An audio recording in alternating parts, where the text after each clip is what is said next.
bienvenidos nuevamente a Invered. Hoy vamos a sumergirnos en un viaje fascinante a través de la historia y economía de un país sudamericano, un país que en el lapso de unas pocas décadas logró una transformación económica asombrosa. Nos referimos a Perú y su milagro económico.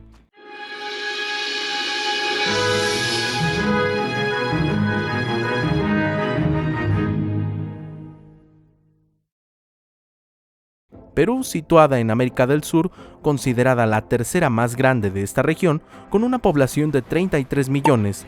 Perú es la economía número 52 por volumen de PIB. Su deuda pública en 2022 fue del 33% del PIB. También cuenta con una tasa de inflación controlada promedio de los últimos 10 años del 3,67%. Con un PIB per cápita en 2021 de más de $5.600, el 26% de la población peruana se encontraba en situación de pobreza monetaria y el 4% en pobreza extrema. Para entender el magnífico desarrollo económico, primero debemos empezar por lo que pasaba con Perú durante los años 80. Perú experimentó una crisis económica con inflación desbordada en 1985. La tasa de inflación era del 163%. En este contexto, Alan García asumió la presidencia de Perú en medio de una grave crisis económica. El país tenía una deuda externa enorme y estaba atravesando una recesión en lugar de adoptar políticas de austeridad que generalmente implican recortes al gasto público. García intentó reactivar la economía aumentando el gasto público y limitando el pago de la deuda externa al 10% de los ingresos por exportaciones. Este enfoque, aunque estaba destinado a proteger a los peruanos de los efectos más duros de la austeridad, condujo a un aumento en la emisión de moneda por parte del Banco Central de Reserva del Perú para financiar el déficit fiscal, causando una inflación descontrolada. Para entenderlo mejor, la inflación es el aumento generalizado y sostenido del nivel de precios de los bienes y servicios cuando un banco central emite más monedas sin el respaldo de reservas. Cada unidad de moneda vale menos y por lo tanto los precios suben. Este fenómeno se vio agravado por la caída en la inversión extranjera, las nacionalizaciones y la intervención estatal en la economía, lo que creó un ambiente poco propicio para el crecimiento económico. Además, la producción nacional se vio afectada por el conflicto armado interno que vivía el país. Y le digo así, ya que si digo la palabra que todos sabemos, YouTube me puede sancionar. Entonces, en resumen, la combinación de políticas económicas expansivas, la falta de inversión, el conflicto interno y el desequilibrio en el manejo de la deuda externa contribuyeron a la hiperinflación que Perú experimentó en el 87. Para los años 1990, el gobierno de Alan García nos dejaría con una inflación que se disparó a un increíble 7.650%. Imaginen ir a la tienda y descubrir que los precios se han duplicado o triplicado de un día para otro. La gente se iba del país, era imposible ahorrar en moneda local. Había una seria lucha contra el terrorismo y la incertidumbre era pan de cada día. El Perú era un pueblo deprimido y con baja autoestima. Ya para 1999, en las nuevas elecciones presidenciales, la propuesta más resaltante era solucionar los problemas económicos y sociales que el anterior mandatario dejó. Al final, ganaría Alberto Fujimori, y bajo su presidencia se puso manos a la obra. Implementó una serie de reformas radicales conocidas como el Fuji Shock. Para estabilizar la economía primero, se buscó estabilización macroeconómica. Esto implicó reducir la hiperinflación y estabilizar la moneda. El gobierno implementó una política monetaria restrictiva que redujo el gasto público y limitó la emisión de moneda. También le brindó un poder que antes no tenía el Banco Central del Perú, la autonomía del Banco Central.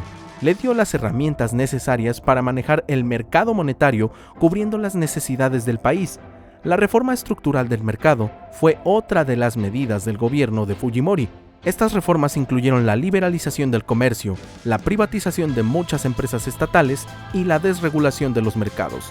Estas medidas buscaban hacer la economía peruana más eficiente y competitiva a nivel mundial. Por otro lado, la promoción de la inversión extranjera facilitó la entrada de inversión internacional mediante la implementación de leyes favorables y la creación de un ambiente más seguro y predecible para los negocios. Se creó la Constitución del 93 y esta les daba una base legal sólida a todas las reformas antes explicadas.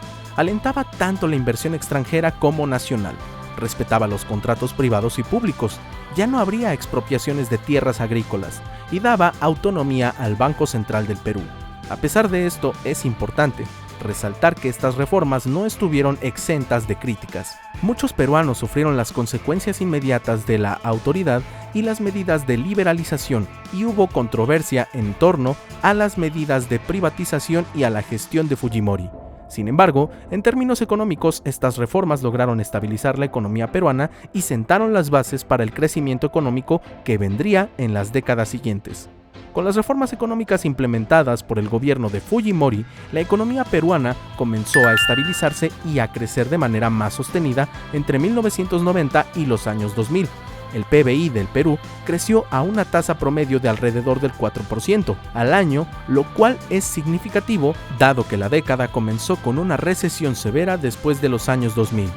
El Perú comenzó a ver cambios significativos en su economía, tanto es así que el PBI tuvo un crecimiento promedio en la primera década del siglo XXI de 7%, reduciendo la pobreza del casi 55% al solo un 25% en el año 2019.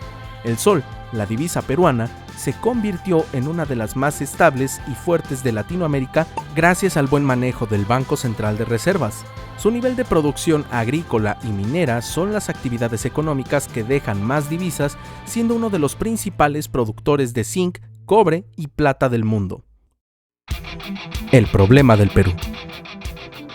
Existen varios desafíos que podrían limitar el crecimiento económico en el futuro. Aquí te presento algunos de los desafíos más destacados. Desigualdad. Aunque el crecimiento económico ha reducido la pobreza en términos generales, la distribución de la riqueza sigue siendo desigual en Perú. Esta desigualdad se da tanto a nivel geográfico, entre zonas urbanas y rurales, entre la costa, la sierra y la selva, como a nivel social dependiendo de la minería. La economía peruana sigue dependiendo en gran medida de la exportación de minerales, lo que la hace vulnerable a las fluctuaciones de los precios internacionales. La inversión en educación y salud ha sido insuficiente en muchas provincias y hasta en la misma capital, lo que limita el desarrollo humano y la productividad laboral a largo plazo. Corrupción. La corrupción sigue siendo un problema serio en Perú. Para el problema más grande, lo que puede disuadir la inversión y limitar la eficacia de las políticas públicas, infraestructura insuficiente. Aunque ha habido mejoras infraestructurales en muchas áreas de Perú, incluyendo el transporte y los servicios públicos, sigue siendo insuficiente. La política peruana ha experimentado episodios de inestabilidad que pueden generar incertidumbre y afectar el clima de inversión. También hay que tener en cuenta problemas ambientales como el fenómeno del Niño, el cambio de clima, la deforestación, sobreexplotación de los recursos pesqueros y la minería ilegal que pueden tener efectos perjudiciales a largo plazo en la economía peruana. Es importante que entendamos estas historias económicas porque nos muestran lo que es posible, nos muestran cómo las decisiones políticas y económicas pueden afectar a millones de personas. Espero que este video te haya sido útil. No te olvides de dejarnos un like y suscribirte. Eso me ayuda mucho a crecer.